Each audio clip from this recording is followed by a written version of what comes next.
Mi propio padre le pagó al médico para decir que mi bebé murió en el parto. Me gritó en la cara: no voy a criar nieto de pobre en esta casa. Durante 20 años visité una tumba vacía. Lloré un duelo inventado, hasta que el timbre sonó un domingo de almuerzo y quien estaba en la puerta hizo que mi padre cayera al suelo de pavor. Ay, mis queridos, qué bueno que vinieron a visitarme hoy. Pasen, pasen, que esta abuelita tiene el corazón lleno de ganas de platicar. Pueden pasar, no tengan pena, que aquí la casa es humilde pero el cariño sobra, ¿eh? Me llamo Alicia Mendoza Ribeiro.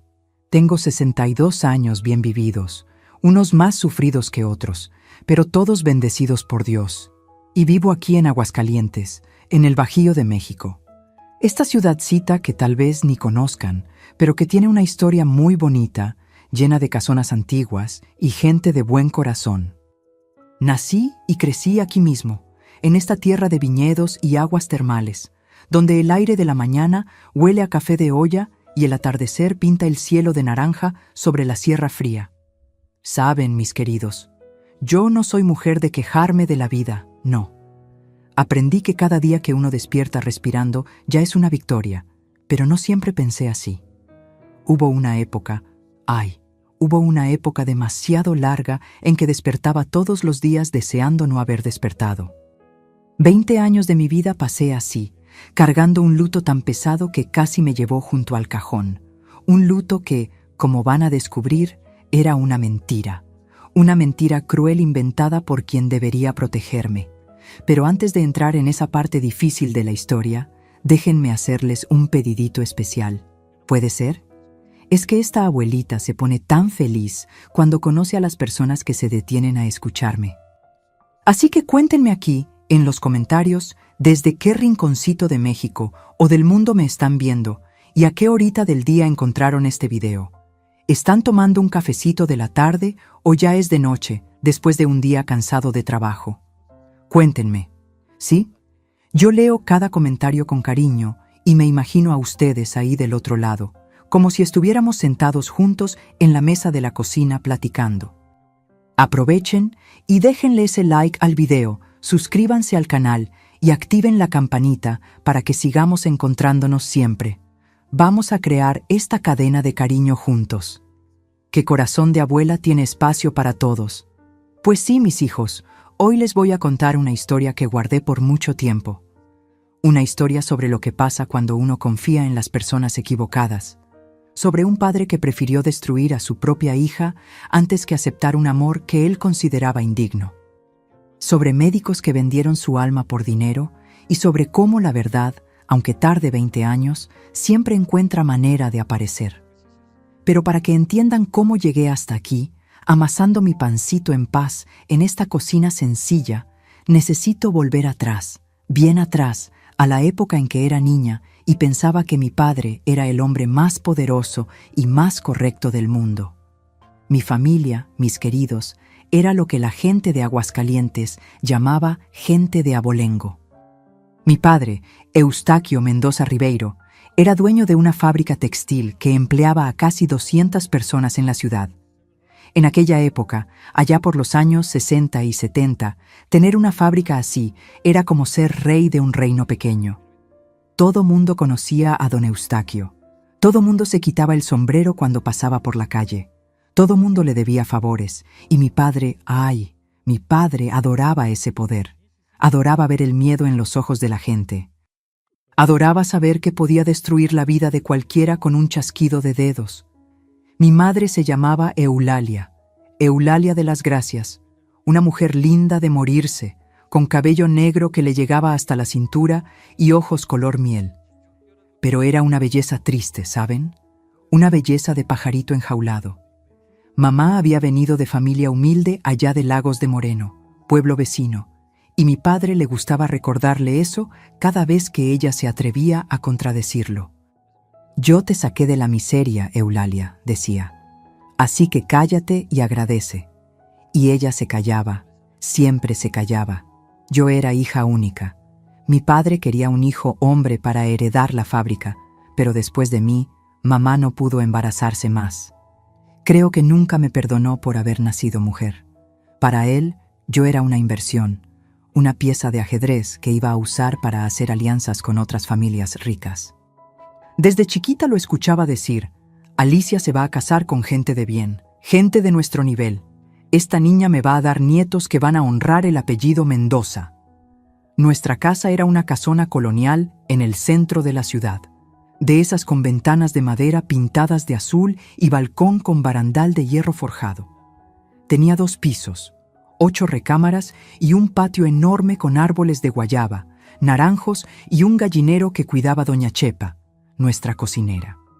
La pobre Chepa trabajaba para nosotros desde los 15 años y nunca recibió un gracias de mi padre, pero era ella quien me daba cariño cuando mamá estaba demasiado ocupada tratando de no disgustar al marido. Recuerdo perfectito la rutina de aquella casa. En la mañana despertaba con el olor del café de olla y las gorditas recién hechas que preparaba doña Chepa. Tomaba café en el comedor, nunca en el salón que era solo para visitas importantes, y después me iba a la escuela. Estudiaba en el colegio de las monjas, un colegio de religiosas donde iban todas las hijas de familia rica de la región.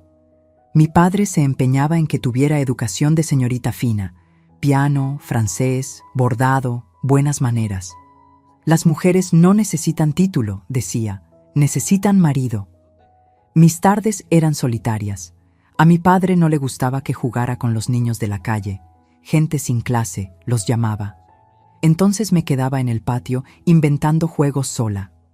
Platicaba con las gallinas, me subía a los árboles a escondidas y a veces doña Chepa me dejaba ayudarla en la cocina, lo que era mi mayor alegría. Fue con ella que aprendí a hacer polvorones, cocadas, cajeta, todas esas recetas mexicanas que hasta hoy me calientan el alma. La única amiga que tenía de verdad era Ivonne, hija del chofer de mi padre. Teníamos la misma edad y jugábamos a escondidas, porque si mi padre se enteraba, iba a hacer un escándalo. Hija mía no se junta con hija de empleado. Era la ley. Entonces nos encontrábamos atrás del gallinero, lejos de los ojos de todos, y jugábamos a la casita, a las muñecas, a hacer comidita de lodo. Fueron los momentos más felices de mi infancia, esas tardes robadas con Ivonne. Pero aunque era niña, ya me daba cuenta de que había algo mal en mi familia. Me daba cuenta del modo en que mi padre trataba a mi madre. Nunca le pegó, no que yo viera, pero sus palabras eran peores que golpes. La humillaba frente a las visitas, criticaba la comida, la ropa, el peinado, todo, y mamá solo bajaba la cabeza y pedía perdón. A veces de noche la escuchaba llorando bajito en el cuarto, y ese sonido me partía el corazón. Me daba cuenta también del modo en que mi padre trataba a los empleados, como si fueran menos que personas, como si no tuvieran familia, sentimientos, dignidad. Gritaba, maldecía, amenazaba con el despido por cualquier tontería. Una vez lo vi darle una bofetada al señor Juvenal, el jardinero, porque el hombre había podado un rosal del modo equivocado. Juvenal era un señor de casi 60 años, cabello blanco, y recibió esa bofetada en la cara sin poder reaccionar. Esa escena quedó grabada en mi memoria, mis queridos, grabada a fuego. En aquella época, Aguascalientes era una ciudad tranquila, donde todos se conocían y los secretos de las familias ricas se guardaban bajo 7 llaves. La parroquia de San Antonio era el centro de todo. Bautizos, bodas, misa de domingo, todo pasaba ahí. Mi padre siempre se sentaba en la primera banca con toda la familia, haciendo pose de hombre de bien. El padre Venancio cenaba en nuestra casa una vez al mes y mi padre donaba generosamente a la iglesia. Nadie jamás sospecharía que detrás de esa fachada de familia católica ejemplar había tanto veneno. La sociedad de aquella época, mis hijos, era muy diferente a la de hoy.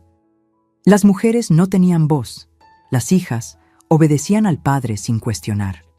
¿Y los pobres? ¡Ay! Los pobres eran tratados como si fueran de otra especie. Mi padre respiraba ese prejuicio, se alimentaba de él. Para él, lo más importante del mundo era el apellido de la familia, las apariencias, el qué dirán. Sentimientos, amor, eso era cosa de gente débil.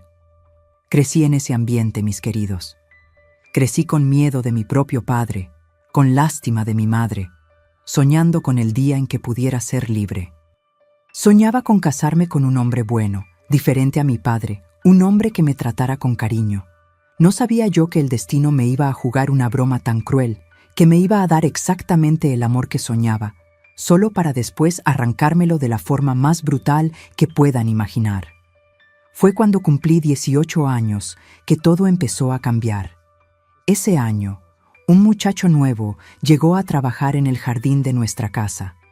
Era marzo de 1981 cuando Tiago apareció en mi vida. Yo acababa de cumplir 18 años. Mi padre había hecho una fiesta enorme, más para presumir que para agradarme. Estaba sentada en el corredor de atrás leyendo un libro cuando escuché una voz que no conocía. «Con permiso, señorita. ¿Sabe dónde está la casita del jardinero?» Levanté los ojos y lo vi por primera vez. Alto, delgado, piel morena del sol, cabello negro ondulado y los ojos más verdes que había visto en mi vida. Parecía tener unos 20 y tantos años. Usaba ropa sencilla, remendada, y sostenía un sombrero de palma en la mano, todo apenado. «El señor Juvenal se jubiló», dije, tratando de no tartamudear. «¿Usted es el nuevo jardinero?» Él sonrió. Y esa sonrisa, mis queridos, esa sonrisa iluminó todo mi mundo. «Sí, señorita, Tiago Fernández, mucho gusto». Tiago había venido de Calvillo, pueblo cercano, para trabajar en nuestra casa. Era hijo de campesinos, gente pobre pero muy honrada, y había aprendido el oficio de jardinero con un tío. Mi padre lo contrató porque cobraba barato y tenía buenas referencias. No tenía idea de que ese muchacho humilde iba a voltear el mundo de su hija de cabeza. Al principio, casi no nos hablábamos. Yo me quedaba en el corredor con mis libros, él cuidaba el jardín y solo eran buenos días y buenas tardes educados. Pero poco a poco, sin que me diera cuenta, empecé a fijarme en él. En el modo cariñoso en que trataba las plantas como si fueran hijos, en la paciencia que tenía para enseñarle a doña Chepa a hacer un huertito de hierbas de olor, en el respeto con que le hablaba a todos, del más rico al más pobre. Y él también empezó a fijarse en mí. Yo notaba las miradas, las sonrisas escondidas, el modo en que se ponía nervioso cuando pasaba cerca. Un día dejó una rosa roja en el corredor, sin tarjeta, sin nada, pero yo sabía que era de él, y mi corazón, que nunca había latido así por nadie, se aceleró. Nuestro acercamiento fue lento, lleno de cuidado y miedo. Nos encontrábamos a escondidas atrás del gallinero, el mismo lugar donde jugaba con Ivonne cuando era niña. Platicábamos de todo, sueños, miedos, familia, futuro. Tiago me contaba de su infancia difícil en Calvillo, de cómo perdió a su madre temprano y fue criado solo por el padre. Yo le contaba de la jaula dorada que era mi vida, del padre que me trataba como mercancía. Y con cada plática, con cada encuentro robado, me enamoraba más. El primer beso pasó una noche de junio, época de feria de San Marcos. La ciudad estaba adornada. Había verbena, bailes, ponche. Mis padres habían ido a una fiesta en casa de otros ricos, y yo fingí dolor de cabeza para quedarme en casa. Tiago me esperó en el patio debajo del naranjo grande, y cuando nuestros labios se encontraron, supe que nunca más iba a ser la misma. A partir de ahí, ya no había vuelta atrás. Nos amábamos con la intensidad de quien sabe que está haciendo lo correcto y lo incorrecto al mismo tiempo. Correcto porque el amor era verdadero, puro, bonito. Incorrecto porque mi padre jamás lo iba a aceptar, jamás. Los meses fueron pasando y nuestro amor fue creciendo. Tiago hablaba de pedirme matrimonio, de llevarme lejos de esa casa, de construir una vida sencilla pero feliz. «No tengo dinero, Alicia», decía, «pero tengo 2 manos para trabajar y un corazón que es todo tuyo». Y yo le creía con toda mi alma. Fue a principios de 1982, poco después de cumplir 19 años, que descubrí que estaba esperando un hijo. Recuerdo el día exacto. Era febrero. Hacía un calor terrible y me había sentido mal en la mañana por 3ª vez seguida. Doña Chepa, que era astuta y ya había visto muchas cosas en la vida, me miró con esos ojos sabios y preguntó bajito: Niña, ¿ya se te retrasó? Hice la prueba a escondidas en una farmacia del otro lado de la ciudad, donde nadie me conocía. Cuando vi el resultado positivo, lloré. Lloré de alegría, de miedo, de desesperación, todo junto. Un hijo de Tiago, lo más lindo y más peligroso que podía pasar. Le conté a Tiago esa misma noche. Se puso blanco como el papel, después lloró, después me abrazó tan fuerte que casi me rompió las costillas. «Nos vamos», dijo, «esta noche, ahora, antes de que tu padre se entere». Pero yo, tonta, pensé que podía resolver las cosas de otro modo. Pensé que si le contaba a mi padre, si le suplicaba, si le mostraba que Tiago era un hombre de bien, tal vez aceptaría. Tal vez. ¡Qué error, mis queridos! ¡Qué error tan terrible! Cuando junté valor para contarle, mi padre estaba en el despacho fumando un puro y revisando los libros de la fábrica. Entré temblando, las manos sudando frío, el corazón queriendo salirse por la boca, y hablé. Le dije que estaba embarazada. Le dije que el padre era Tiago. Le dije que nos amábamos y queríamos casarnos. El silencio que siguió fue el más espantoso de mi vida. Mi padre apagó el puro despacio. Se levantó de la silla despacio y vino caminando hacia mí con una calma que helaba la sangre. «Repite lo que dijiste». Habló con voz baja, controlada. Repetí, con la voz fallando, y entonces explotó. No gritó. Mi padre nunca gritaba, le parecía vulgar, pero las palabras que salieron de su boca fueron peores que cualquier grito.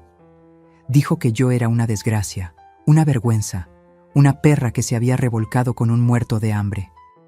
Dijo que había manchado el apellido de la familia, que había destruido todo lo que él construyó. Dijo que no iba a criar nieto de pobre y bastardo bajo su techo. «Vas a abortar ese hijo», sentenció. «Tengo un médico amigo que resuelve eso. Nadie se va a enterar». Le dije que no.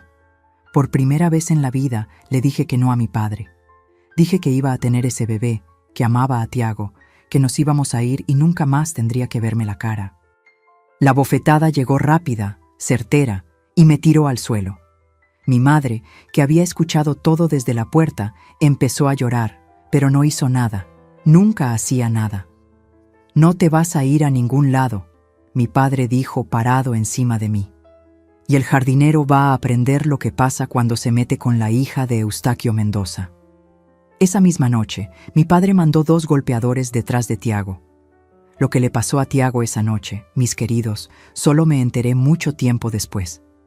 Los golpeadores de mi padre lo encontraron en el cuartito de atrás, donde dormía. Lo despertaron del susto, le hicieron las maletas a la fuerza y lo echaron en un camión de carga que iba lejos, muy lejos. Le dijeron que si volvía a Aguascalientes, si trataba de buscarme, si abría la boca para contarle algo a alguien, lo iban a desaparecer de verdad. Lo iban a hacer desaparecer de un modo que nadie nunca más lo iba a encontrar. Y para asegurar que Tiago nunca volviera, mi padre regó por la ciudad que había robado dinero y joyas de la casa y había huido en la madrugada. Manchó su nombre, destruyó su honor, le quitó cualquier chance de volver con la cabeza en alto. ¿Quién iba a creer la palabra de un jardinero pobre contra la de don Eustaquio Mendoza, el hombre más rico y respetado de la región? Nadie, mis queridos, absolutamente nadie. Yo no sabía nada de eso. A la mañana siguiente, cuando desperté con la cara todavía ardiendo de la bofetada y el corazón en pedazos, fui a buscar a Tiago y encontré su cuartito completamente vacío. Ni una camisa, ni un zapato, ni una nota, como si nunca hubiera existido. Doña Chepa, con los ojos llenos de lágrimas y las manos temblando, me contó que se había ido de madrugada. «Su padre resolvió todo, niña», susurró, mirando a los lados con miedo de ser escuchada. «No pregunte más nada, por el amor de Dios. No pregunte». Mi mundo se derrumbó en ese instante. El hombre que amaba, el padre de mi hijo, había desaparecido como humo y yo estaba embarazada, sola, completamente en manos de un padre que me miraba con asco. Traté de huir. ¡Ay, cómo lo intenté, mis queridos! La primera semana esperé que todos durmieran, amarré las sábanas para hacer una cuerda y salté por la ventana de mi cuarto. Me lastimé el tobillo al caer, pero no me importó. Salí cojeando por el patio oscuro, el corazón latiendo tan fuerte que estaba segura de que me iban a oír. No llegué ni al portón. Mi padre había contratado guardias para vigilar la casa día y noche, y me agarraron antes de que alcanzara la calle. Me arrastraron de vuelta al cuarto de los brazos, las piernas raspándose en el piso mientras gritaba el nombre de Tiago. Mi padre apareció en la puerta del cuarto en bata, con esa calma terrible que helaba la sangre. No dijo una palabra. Solo me miró desde arriba, movió la cabeza como si yo fuera una decepción enorme y cerró la puerta con llave por fuera. Escuché el sonido de la llave girando, y ese sonido, mis queridos, ese sonido quedó grabado en mi alma para siempre. «Te vas a quedar ahí hasta que entres en razón», dijo a través de la madera gruesa, «o hasta que nazca esa criatura, lo que pase primero». Y así empezaron los meses más largos y más oscuros de mi vida. Mi padre me mantuvo prácticamente prisionera en ese cuarto durante todo el embarazo. La puerta estaba cerrada con llave por fuera y solo doña Chepa tenía permiso de entrar 3 veces al día para traer comida y vaciar la basinica. Las ventanas fueron claveteadas con tablas gruesas por dentro, dejando solo una rendija mínima de luz por donde yo trataba de espiar el mundo afuera. Vivía en la penumbra como un animal enjaulado, sintiendo mi panza crecer y mi corazón morir de a poquito, día tras día, semana tras semana. El cuarto olía a moho, a tristeza, a soledad.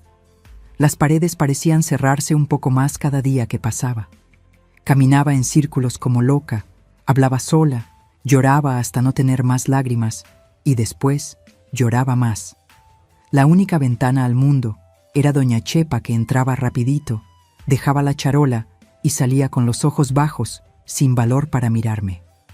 Yo veía que ella también sufría, que quería ayudarme, pero tenía demasiado miedo de mi padre. Todo mundo lo tenía.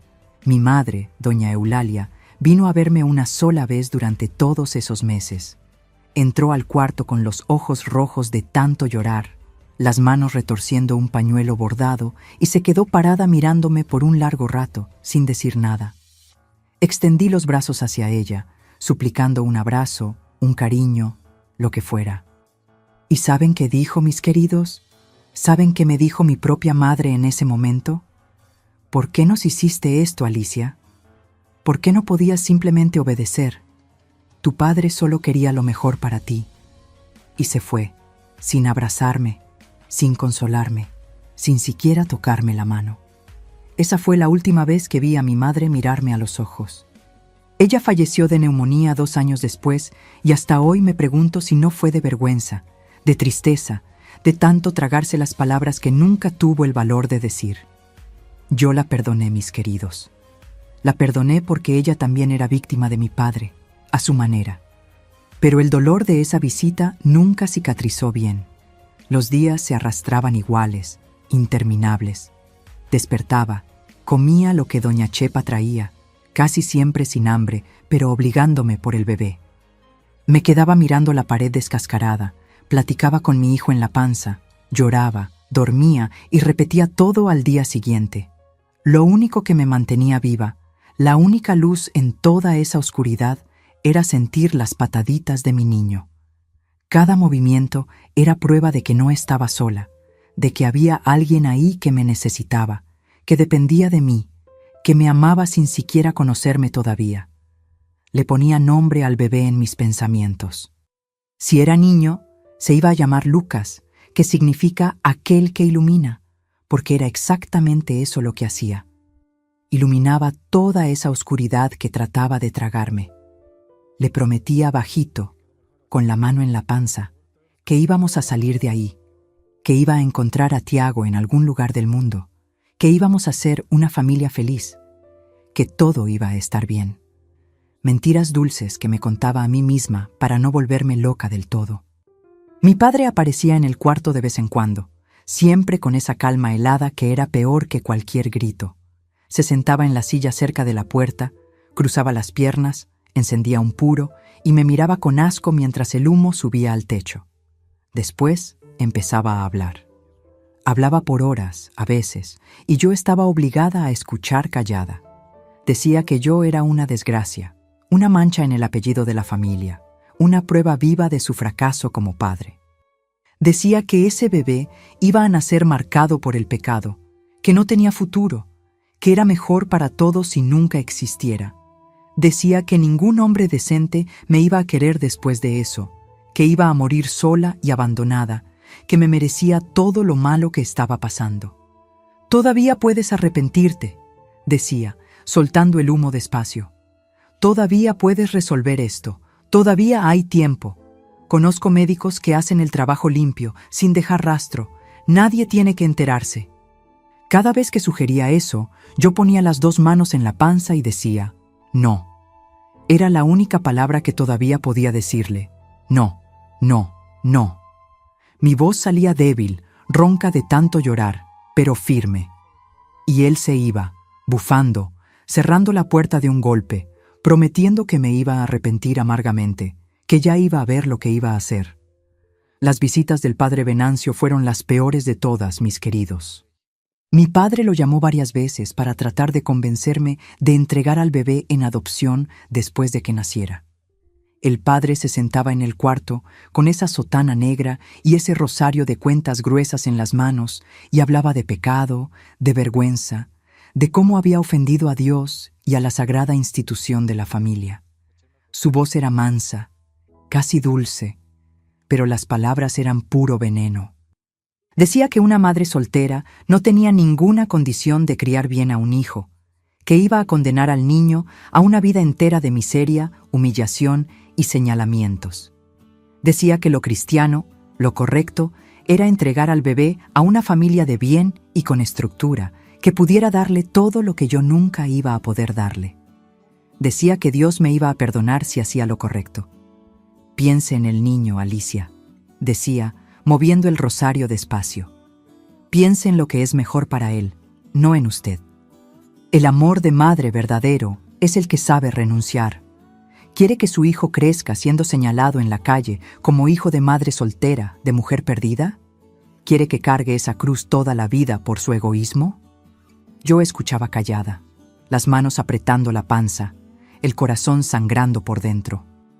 ¿Cómo era que un hombre de Dios podía decir esas cosas?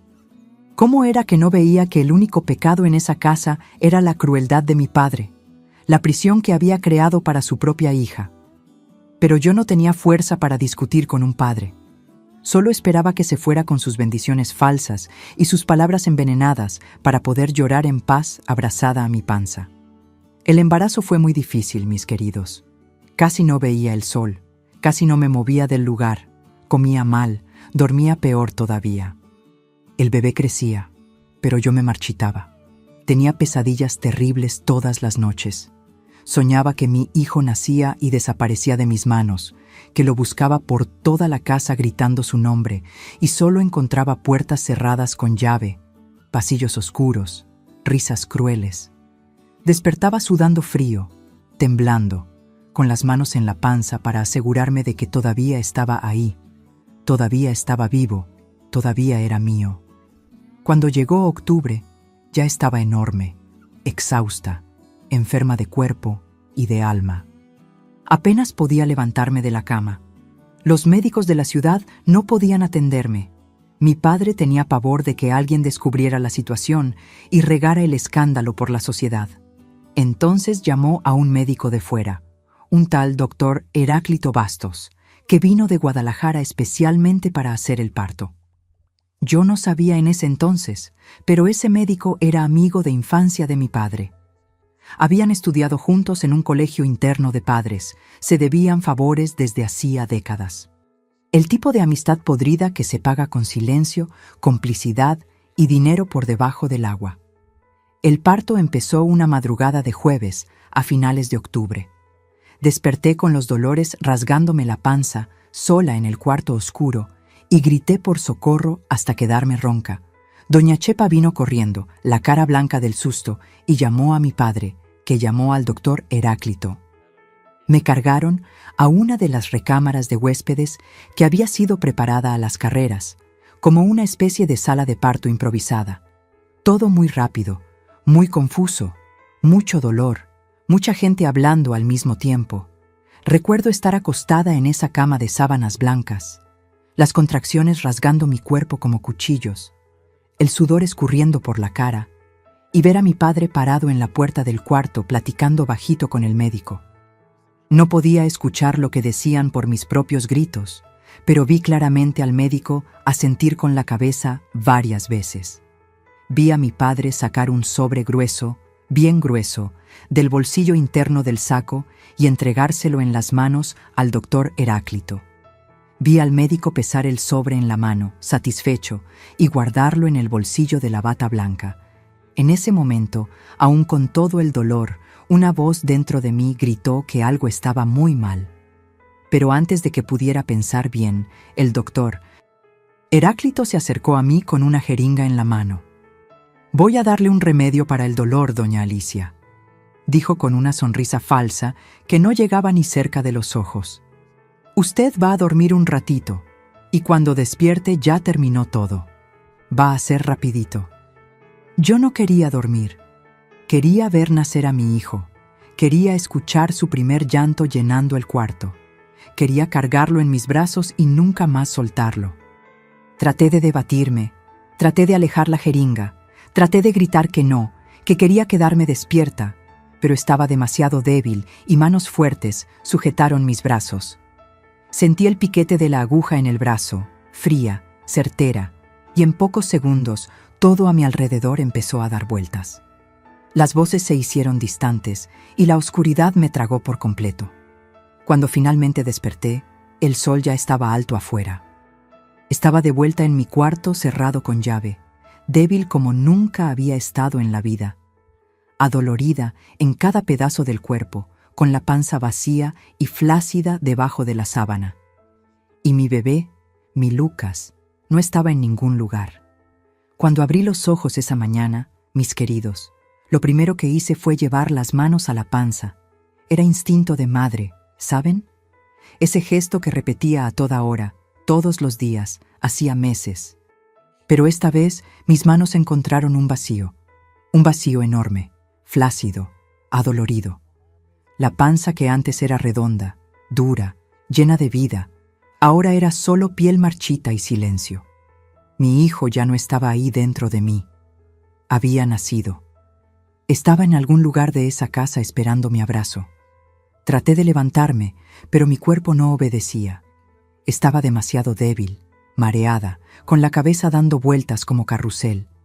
Sentía un ardor entre las piernas, un dolor sordo en la espalda y una sed terrible. Aún así, junté todas las fuerzas que me quedaban, apoyé las manos en el colchón y grité. Grité con todo lo que tenía en los pulmones. «¡Mi hijo! ¿Dónde está mi hijo? ¡Tráiganme a mi hijo!». Mi voz resonó por las paredes de ese cuarto cerrado con llave y esperé. Esperé escuchar el llanto de bebé. Esperé ver a doña Chepa entrando con ese bulto de tela en los brazos. Esperé sentir el peso de mi Lucas en mi pecho.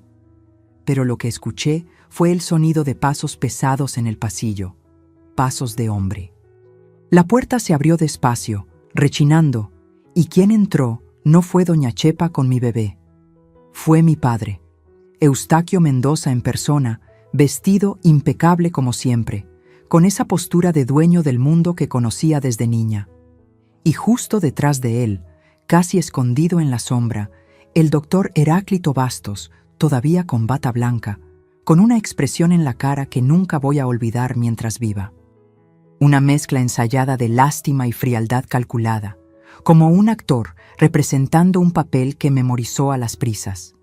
Mi padre se paró al lado de la cama, mirándome desde arriba con esos ojos duros de piedra pulida. No dijo nada, no extendió la mano, no preguntó cómo estaba. Solo se quedó ahí parado esperando, como si estuviera viendo una escena que él mismo había escrito. El médico se acercó con pasos cuidadosos, jaló una silla que estaba en el rincón del cuarto, se sentó cerquita de mí y tomó mi mano entre las suyas. La mano de él estaba helada, mis queridos. Helada como mano de muerto y temblaba levemente, casi imperceptible. «Doña Alicia», empezó, con voz mansa, entrenada, profesional. «Necesito que usted sea muy fuerte ahora. Necesito que me escuche con calma. ¿Está bien? ¿Puede hacer eso por mí?». Mi corazón se disparó en el pecho. La sangre huyó de mi cara. Algo dentro de mí ya sabía lo que venía. Ya sentí el peso de esas palabras antes de que fueran dichas, pero me negué a creerlo. Me negué con todas mis fuerzas.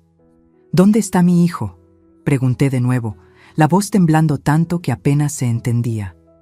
Quiero ver a mi hijo. Tráigamelo aquí, por favor. Por favor. El doctor Heráclito bajó los ojos, desviando mi mirada. Movió la cabeza despacio, de un lado al otro, en un gesto que parecía en cámara lenta. Y entonces soltó la frase que destruyó mi vida, que partió mi alma en 1000 pedazos. Lo siento mucho, doña Alicia. Lo siento muchísimo.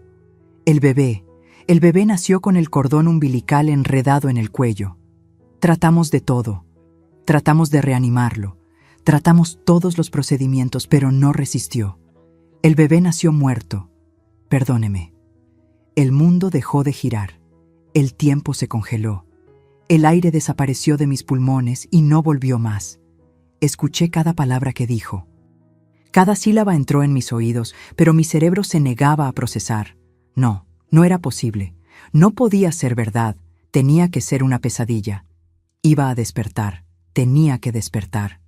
No, susurré, moviendo la cabeza despacio. Después más rápido, más rápido. No, no, no, no. Está mintiendo. Mi hijo está vivo. Yo sé que está.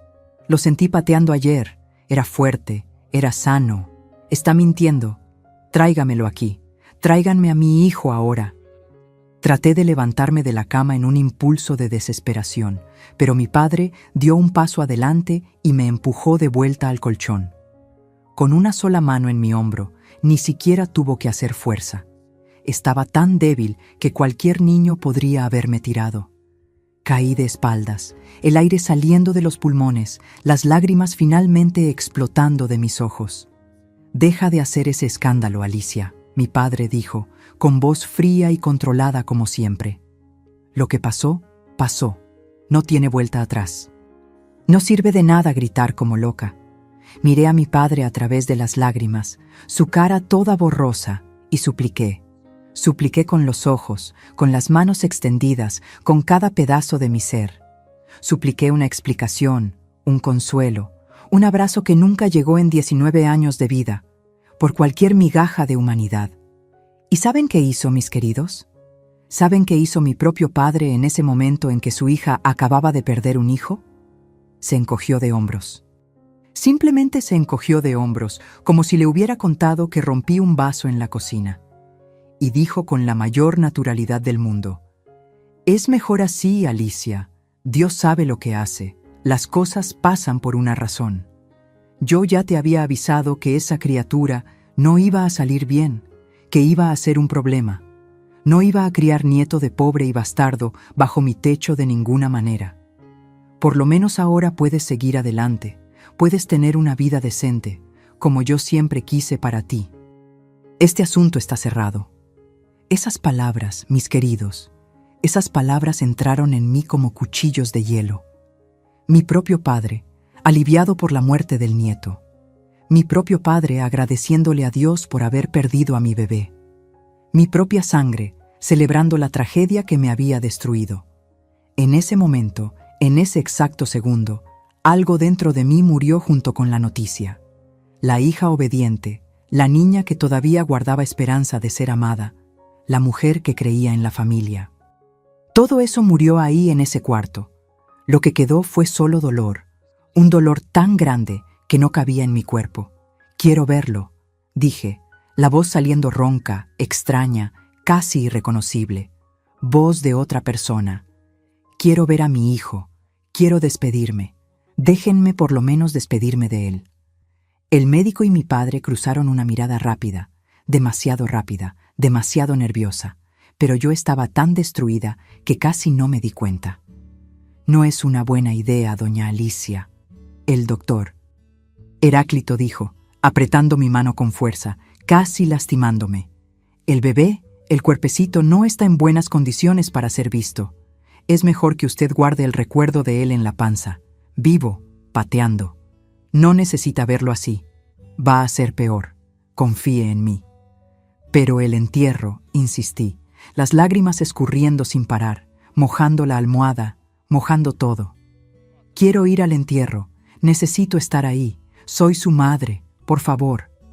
Ya nos encargamos de todo. Mi padre interrumpió, seco como piedra. El padre Venancio hizo una bendición particular hoy de madrugada, mientras dormías. El cuerpo ya fue enterrado en el panteón municipal, en una fosa común, sin identificación. No había por qué hacer alarde. Mientras menos gente sepa de esta vergüenza, mejor para todos, principalmente para ti. Sin identificación. Mi hijo fue enterrado sin nombre, sin la madre al lado, sin una flor, sin una despedida, como si fuera basura que necesitaba ser desechada rápido, escondida bajo el tapete, olvidada para siempre, como si nunca hubiera existido. Grité. Grité hasta que mi garganta se rasgó. Grité hasta que la voz desapareció y solo salió un chirrido ronco. Traté de arañar a mi padre con las uñas, traté de pegarle al médico, traté de salir de la cama y correr al panteón de cualquier modo, pero me sujetaron de los brazos, de los hombros, me amarraron en las sábanas como si fuera una criminal. Y el doctor Heráclito sacó otra jeringa del bolsillo de la bata. Sentí el piquete frío en el brazo y la oscuridad me tragó de nuevo. Los días que siguieron fueron un borrón gris de dolor y sedantes. Despertaba, abría los ojos al techo del cuarto, recordaba que mi hijo estaba muerto y gritaba. Gritaba hasta que alguien aparecía. Ahí venía la inyección y volvía a dormir. Despertaba, recordaba, gritaba, me apagaba. Un ciclo sin fin de agonía que no podía romper. Cuando finalmente dejaron de sedarme, no sé si fueron días o semanas después, me había convertido en otra persona. Un cascarón vacío caminando por la casa. No comía bien, no hablaba, ya no lloraba más. Las lágrimas se habían secado todas. Me quedaba sentada en la cama o en la poltrona del cuarto, mirando a la nada, horas y horas seguidas, sin parpadear, sin moverme.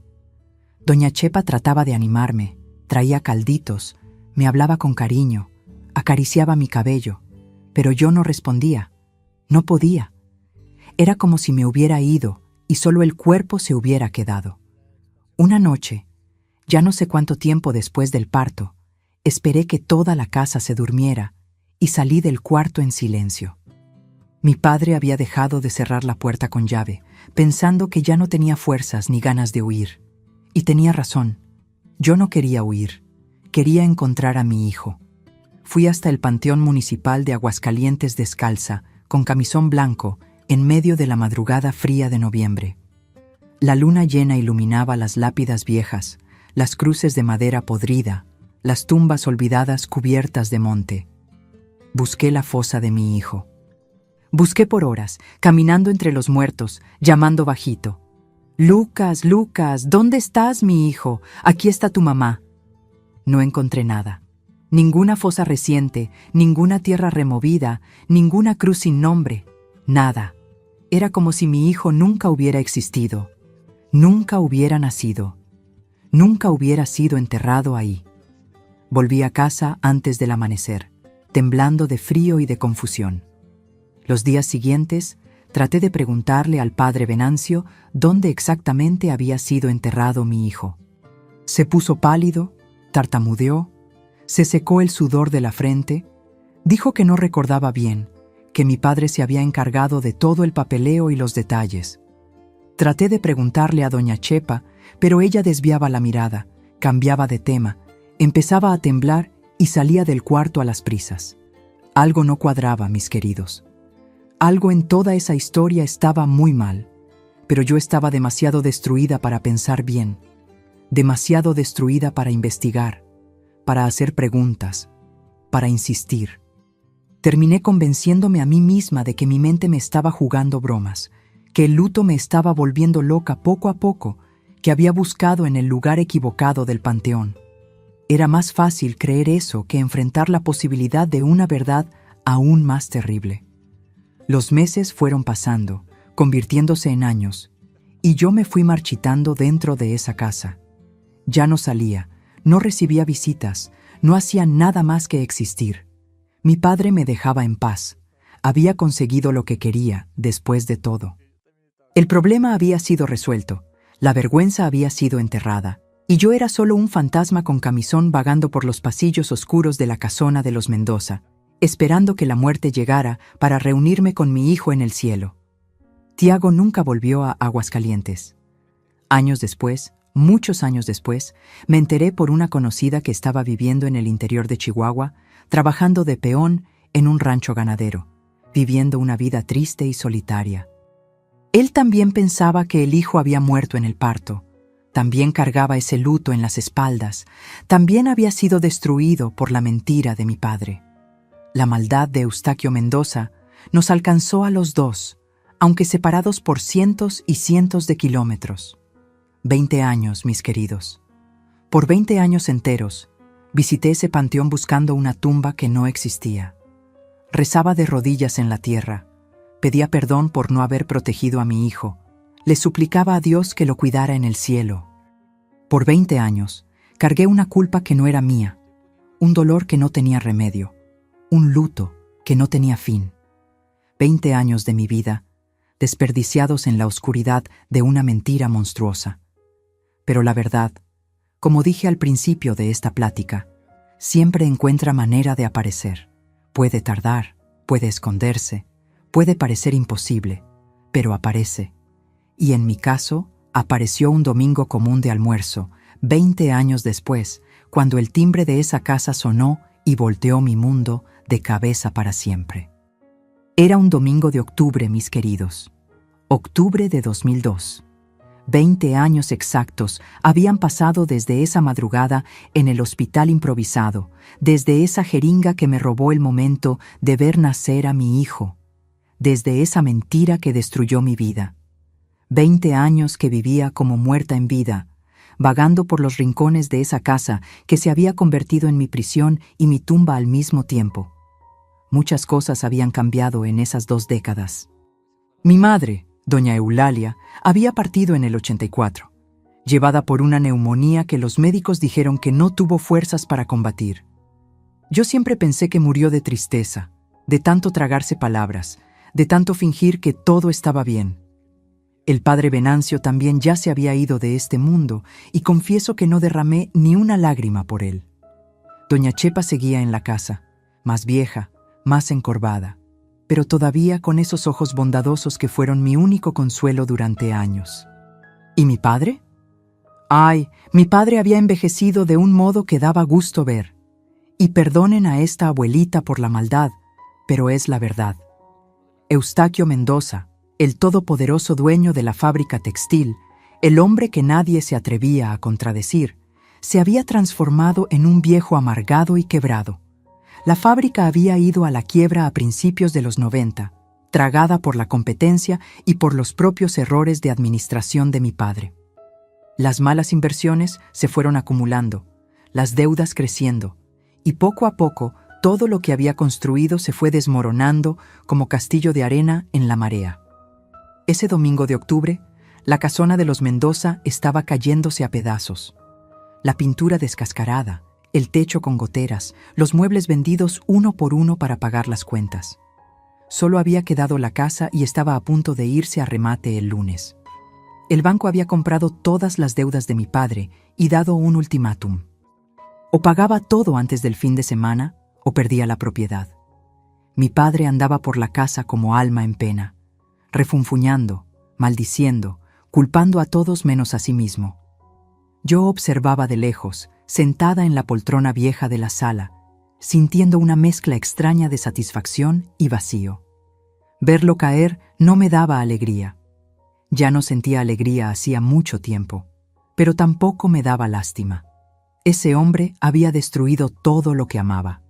Que cosechara lo que sembró. El almuerzo de ese domingo fue silencioso y triste. Yo, mi padre y doña Chepa, sentados en la mesa demasiado grande para nosotros 3, comiendo un pollo en salsa que apenas tenía sabor. Mi padre no paraba de quejarse. Mañana van a quitarme esta casa, refunfuñaba, masticando con rabia. 75 años de vida y voy a morir en la calle como un indigente. ¿Eso es lo que merezco después de todo lo que hice por esta ciudad? Yo no respondí. No tenía nada que decir. Solo quería que ese almuerzo terminara para poder volver a mi rincón y continuar mi existencia de fantasma en paz. Fue entonces que el timbre sonó. El sonido resonó por la casa vacía y nos miramos los tres. No esperábamos visita. Nadie visitaba ya a los Mendoza. Los amigos ricos habían desaparecido junto con el dinero y los que quedaban tenían vergüenza de ser vistos ahí. «Debe ser el oficial de juzgado», mi padre gruñó, aventando la servilleta en la mesa. «Vino a humillarme antes de tiempo. Deja que corro a ese buitre». Se levantó de la silla con dificultad. Las rodillas ya no eran las mismas, y fue arrastrando las chanclas por el pasillo hasta la puerta de entrada. Yo me quedé en la mesa, sin ánimo para levantarme, picoteando la comida en el plato. Escuché la puerta abrirse, escuché un momento de silencio, y entonces, mis queridos, escuché un sonido que nunca voy a olvidar mientras viva. Un grito, pero no fue un grito de rabia como esperaba. Fue un grito de puro pavor, un grito agudo, estrangulado, de quien ve un fantasma del pasado, de quien ve algo imposible justo enfrente. «No, imposible, estás muerto, tienes que estar muerto». Mi corazón se disparó. Solté el tenedor, que cayó en el plato con un ruido metálico, y me levanté de la silla de un brinco. Corrí por el pasillo, lo más rápido que mis piernas permitían, la sangre latiendo en los oídos, sin entender nada de lo que estaba pasando. Cuando llegué a la sala de entrada, encontré a mi padre tirado en el piso. Estaba sentado en el mármol frío, la espalda apoyada en la pared, blanco como el papel, temblando de pies a cabeza. Una de las manos señalaba hacia la puerta abierta y sus ojos estaban tan abiertos de un modo que nunca había visto. Parecía que iban a salirse de las órbitas. Seguí su mirada hasta la puerta y lo que vi ahí, mis queridos, lo que vi parado en el umbral de la puerta ese domingo de octubre, cambió mi vida para siempre. Era un muchacho, un hombre joven en realidad. Debía tener unos 20 años, alto, fuerte, bien vestido con un traje oscuro impecable que parecía costar más que todo lo que quedaba en esa casa. Sostenía un portafolio de piel en la mano izquierda y su cara, ¡ay! Su cara era como ver el pasado. Era como ver a Tiago de nuevo, joven, guapo, lleno de vida. Los mismos ojos verdes brillantes, del verde de las hojas del plátano después de la lluvia. La misma quijada fuerte y determinada, el mismo cabello negro ondulado, solo que más corto, más arreglado. Y en el cuello, bien visible arriba del cuello de la camisa blanca, había una marca de nacimiento en forma de media luna que había visto en el ultrasonido tantos años atrás. El muchacho no miró a mi padre tirado en el piso, no le prestó la menor atención. Los ojos verdes estaban fijos en mí y estaban llenos de lágrimas que escurrían sin vergüenza por sus mejillas. Cuando habló, la voz salió entrecortada, trémula, pero firme. «Hola, mamá. Me tardé 20 años, pero te encontré. Y descubrí que mi tumba allá en el panteón estuvo vacía todo este tiempo». Mis rodillas cedieron. Me desplomé ahí mismo en el pasillo, las piernas sin fuerza, y un sonido salió de mi garganta que ni siquiera sé describir. No era grito, no era llanto, era algo primitivo, animal, del fondo del alma. Era el sonido de una madre reconociendo al hijo que pensó que había perdido para siempre. «Lucas», susurré, las lágrimas brotando. «Lucas, mi hijo, mi niño». Él cruzó la puerta en 2 zancadas largas, se arrodilló frente a mí y me abrazó. Me abrazó con tanta fuerza que apenas podía respirar, pero no quería que me soltara nunca más. Sentí su perfume, sentí el calor de su cuerpo, sentí su corazón latiendo contra mi pecho. Era real. Él era real. Mi hijo estaba vivo. Nos quedamos ahí abrazados por un tiempo que no sé medir. Pudo haber sido 1 minuto o 1 hora, no importaba. El mundo entero había desaparecido y solo existíamos yo y él, madre e hijo, finalmente juntos después de 20 años de mentira. Fue el gemido de mi padre el que nos trajo de vuelta a la realidad. Todavía estaba tirado en el piso, la mano en el pecho, la respiración jadeante. ¿Quién ¿Quién eres tú? Logró tartamudear, la voz fallando. ¿Cómo estás vivo? Lucas se levantó despacio. Me ayudó a levantarme también y se volteó hacia mi padre. Su mirada cambió completamente. El cariño que había visto segundos antes desapareció, sustituido por algo duro, frío, cortante como cuchilla. Era la mirada de alguien que vino a cobrar una deuda muy antigua. «Soy el bebé que usted mandó tirar», Lucas dijo, con voz firme y controlada. «El nieto de pobre que usted no quiso criar. El bastardo que usted le pagó a un médico para decir que había nacido muerto.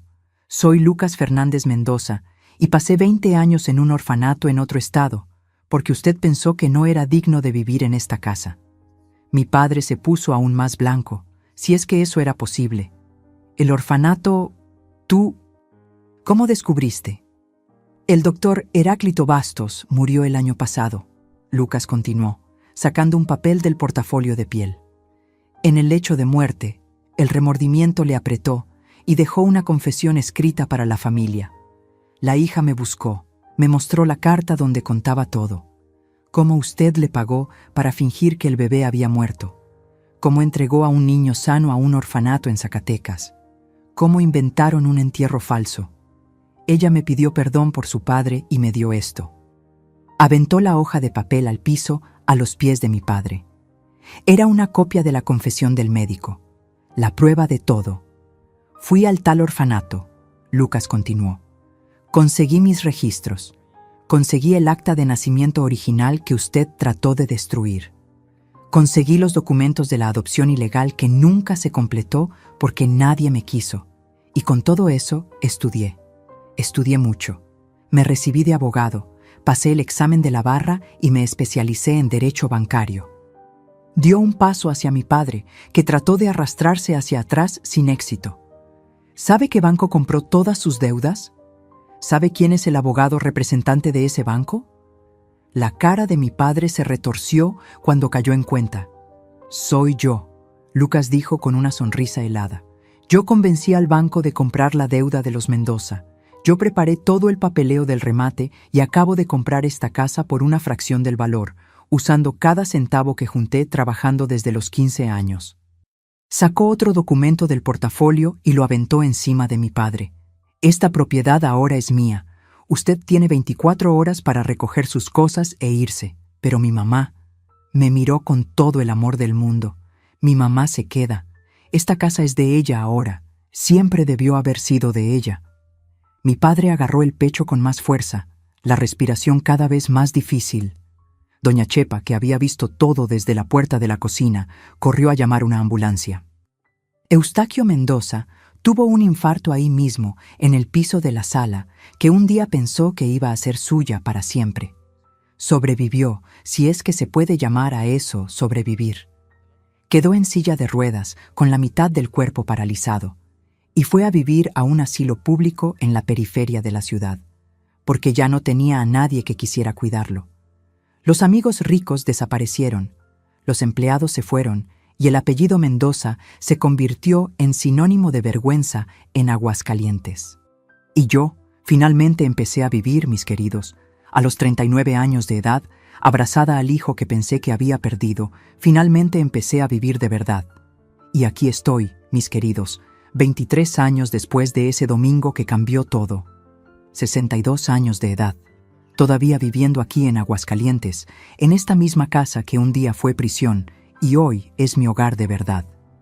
Las paredes son las mismas, la dirección es la misma, pero la energía que corre por estos cuartos es completamente diferente. Donde antes había miedo, hoy hay risas de niños. Donde antes había silencio de muerte, hoy hay olor a pastel en el horno y música sonando en el radio de la cocina.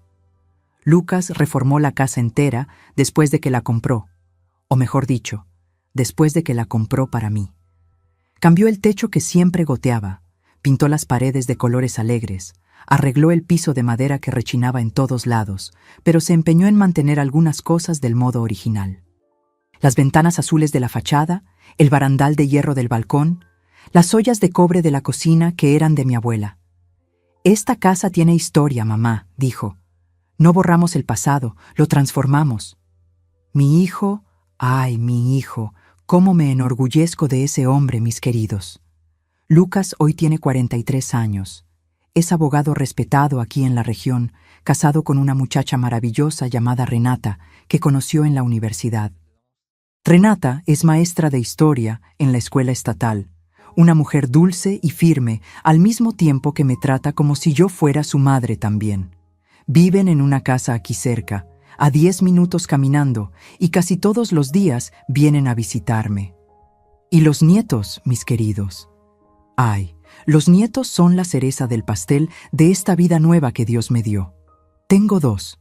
Bernardo, de 12 años, que es igualito al papá y al abuelo, esos mismos ojos verdes que me conquistaron allá atrás. Y Melissa, de 8, que salió a la mamá y tiene un carácter fuerte que me hace reír todos los días. Los 2 viven aquí en casa los fines de semana, ayudándome en la cocina, desordenando la sala, llenando estos cuartos de vida. Fue por ellos que empecé mi negocito de antojitos, ¿sabían? Todo empezó cuando Bernardo tenía como 5 años y me pidió que le enseñara a hacer pan. Pasamos toda la tarde amasando, esperando que creciera, metiéndolo al horno. Cuando el pan quedó listo, doradito y oloroso, él mordió y dijo: «Abu, este pan está buenísimo. ¿Por qué no lo vende?» Me reí en ese momento. Me dio gracia, pero la semillita quedó plantada. Hoy, 23 años después de recuperar mi vida, hago panes, galletas, pasteles y polvorones por encargo para toda la vecindad. Nada muy grande, no. Esta abuelita ya no tiene energía para fábrica, pero lo suficiente para mantenerme ocupada y para tener siempre gente pasando aquí en casa. Todos los martes y viernes de mañana, las vecinas vienen a recoger los pedidos, toman un cafecito conmigo, ponen al día la plática. Doña Chepa, que hoy tiene 84 años y vive en un cuartito atrás que Lucas reformó especialmente para ella, todavía me ayuda a separar los pedidos y atender a las clientas. Formamos un equipazo, ella y yo. 2 viejitas tercas que se niegan a parar. Deben estar preguntándose sobre Tiago, ¿verdad? El padre de Lucas, el hombre que amé con tanta intensidad cuando era joven. Pues bien, mis queridos, esa parte de la historia también tuvo un final bonito. Cuando Lucas descubrió toda la verdad sobre el pasado, una de las primeras cosas que hizo fue buscar a su padre. Encontró a Tiago en un rancho en el interior de Chihuahua, ya con las canas, viviendo solo, todavía cargando el luto del hijo que pensaba que había perdido. El reencuentro de los 2 fue cosa de película, mis queridos. Lucas me contó que cuando llegó al rancho y se presentó, Tiago se desmayó. ¿Se desmayó de verdad? Cayó al piso como una tabla. Cuando despertó y entendió que el hijo estaba vivo, lloró por 3 días seguidos sin parar. Los 2 se quedaron una semana entera juntos, platicando, conociéndose, recuperando el tiempo perdido. Tiago vino a verme también unos meses después. Yo estaba en la cocina haciendo pan, siempre haciendo pan, cuando escuché el timbre sonar. Abrí la puerta y me topé con esos ojos verdes que nunca había olvidado, ahora enmarcados por arrugas y cabello blanco. Nos quedamos un buen rato solo mirándonos, sin poder decir nada. Después él abrió una sonrisa, esa misma sonrisa que me conquistó allá atrás, y dijo: «Hola, Alicia. Me tardé un poco, pero volví. No les voy a mentir. Tratamos de reavivar el romance. Fuimos novios por algunos años. Hasta vivimos juntos por un tiempo, pero éramos personas diferentes de aquellos jóvenes enamorados de hace 40 años. El amor todavía existía, pero se había transformado en otra cosa. Un cariño profundo, una amistad verdadera, un respeto inmenso. Hoy Tiago vive en Calvillo, su pueblo natal, pero viene a visitarme todos los meses y pasa la Navidad y la Semana Santa aquí con nosotros. Somos una familia, mis queridos. Una familia extraña, remendada, llena de cicatrices, pero una familia de verdad. Y mi padre, Eustaquio Mendoza, vivió 8 años más después de ese infarto, atrapado en una silla de ruedas, en un asilo público en la periferia de Aguascalientes. Fui a visitarlo una sola vez, más para mi propio cierre que por cualquier obligación. Estaba irreconocible, flaco, encorvado, con la mirada vacía de quien perdió todo. No me pidió perdón, no se disculpó por nada, solo se quedó mirándome con esos ojos que un día fueron tan duros y ahora eran solo tristes. Dije lo que tenía que decir, di la vuelta y me fui. Nunca más volví. Cuando murió, en 2010, no fui al entierro. A veces, cuando estoy sola amasando mi pan de madrugada, pienso en todo lo que pasé. Pienso en la niña que fui, en la mujer en que me convertí, en los dolores que cargué y en las alegrías que finalmente encontré. Y agradezco, mis queridos, le agradezco a Dios, al destino, a la vida, por haberme dado una segunda oportunidad.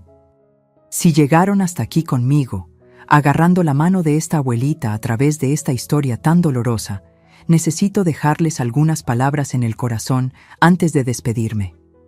Pasé 20 años de mi vida llorando a un hijo que estaba vivo.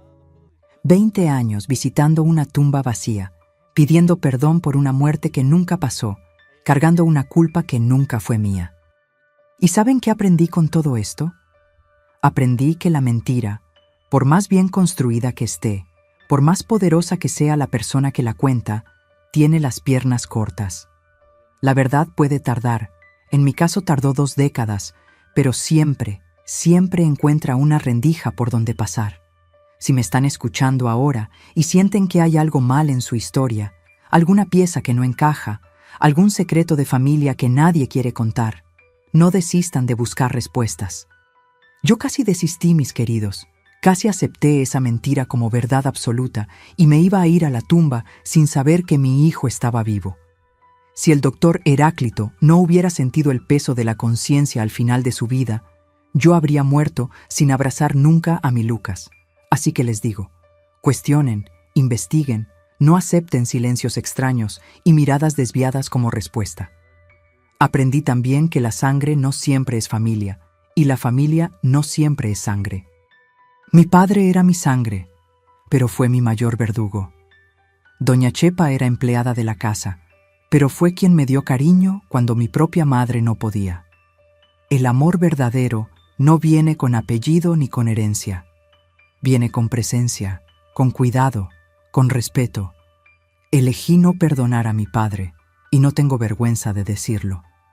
Hay gente que piensa que el perdón es obligación, que uno necesita perdonar para seguir adelante. Pero yo seguí adelante a mi modo, reconociendo la maldad que hizo, sin fingir que todo estaba bien. El perdón es elección, mis queridos, no es deuda. Y cada quien sabe el peso que puede cargar. Para quien está pasando por manipulación dentro de su propia familia, para quien siente que le están escondiendo algo, para quien carga un luto que parece demasiado extraño, les dejo mi abrazo apretado. Busquen ayuda en las autoridades de su país, en las organizaciones que protegen los derechos de las personas, en los profesionales que pueden orientarlos. No se queden solos en la oscuridad como me quedé yo. El mundo es grande y en todos lados hay gente buena dispuesta a ayudar.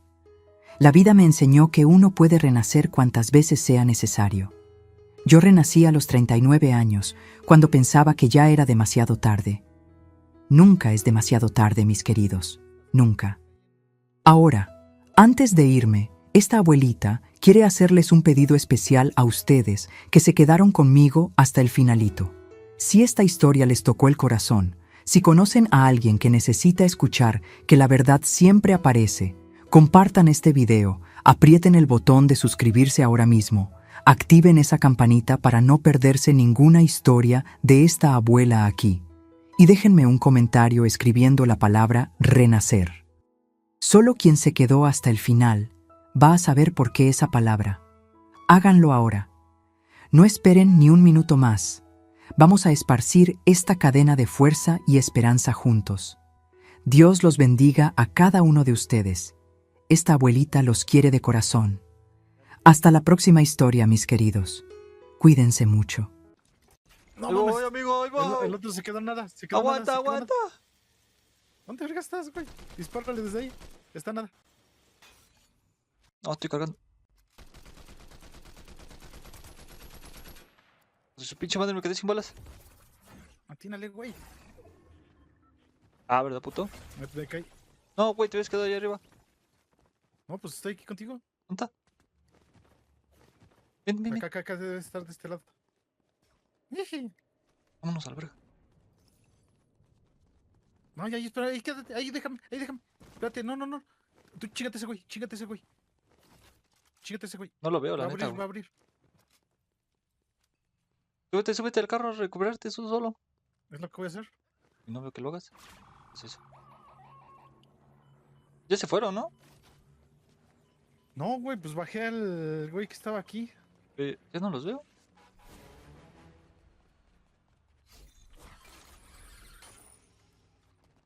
¿Ya no están? Deja curarme. Acá había un botiquín. Sí, Acá hay uno, güey. acá hay uno. No los veo, güey.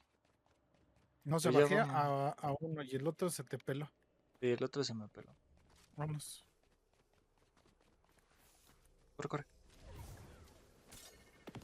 Puta madre, me aventé para atrás. Agarra la tirolesa que acabo de poner. No mames, yo también la cagué.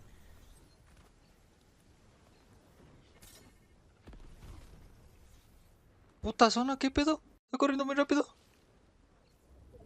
Es lo que estoy viendo, entonces ni por qué. Ya entré. Va muy rápido, ¿no? La pinche zona pedorra. Vas a de ver. Aquí está ese güey, por aquí está. Están ahí enfrente construyendo. ¡Ay, güey! Me bajó. Está aquí arriba de la casa. ¡No mames! Me tienes al otro del otro lado. Me sacó, creo. ¿Neta? No, aquí estoy. Verga, no Está traigo arriba de la vida. casa. Sí, no traigo vida. Vete.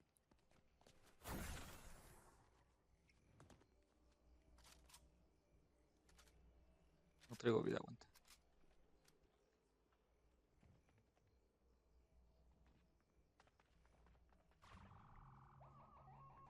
¿Te estás curando tú? Sí. Ahí viene para acá. Puta madre, construyó. Cúrate, cúrate. No puedo curarme, no tengo con qué. ¡Ah! Vámonos en en el carro, en el Súbete. carro. Ven acá, ¿Dónde estás? aquí atrás. Vámonos. Vámonos a la verga. Oh, sí, pinches perros. Pasa a ver si puedes pasar al lado de ellas para balasearlas. Estaría chido. No traigo vida, güey. No, pues está bien. Si me quedo nos van a potear. Ah, verga, le vengo dando al carro. Avanza más.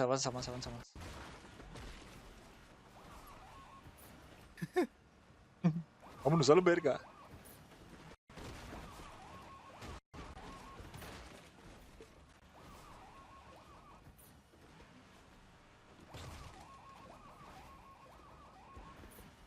No mames, aquí hay gente, Acá hay güey. loot, acá hay loot. Pero aquí hay gente, mamón. Vente, acá hay loot. Vente aquí, quédate. Aunque sea para poner unos escudos. Ahí vienen esos güeyes, ¿eh? No me digas. ¿Dónde están? Estoy- Aquí están. ¡Ah, huevo! A huevo, por puto. Venía bien sobres el güey. Sí, güey. Es el otro güey, no sé dónde quedó. Puta madre, pinche juego, qué pedo, se me está trabando. Ahí viene igual, ¿Dónde ¿eh? verga estás? No lo veo. Ahí. Ah, puta madre. Vente Nada para acá. Cómete esto. Chile, le voy a aventar otro puto cañonazo. Órale, perro, cálmese. Cómete esto. Una pizza. Pero déjame, mamón, déjame pizzas. Sí. Ahorita llévate las que te sobren. Ya no me No sobraron. te las comas, güey. No, hombre, ya no me sobraron, papi. ¿Qué quieres que haga, carnal? Acá hay una de estas madres morada, ¿eh?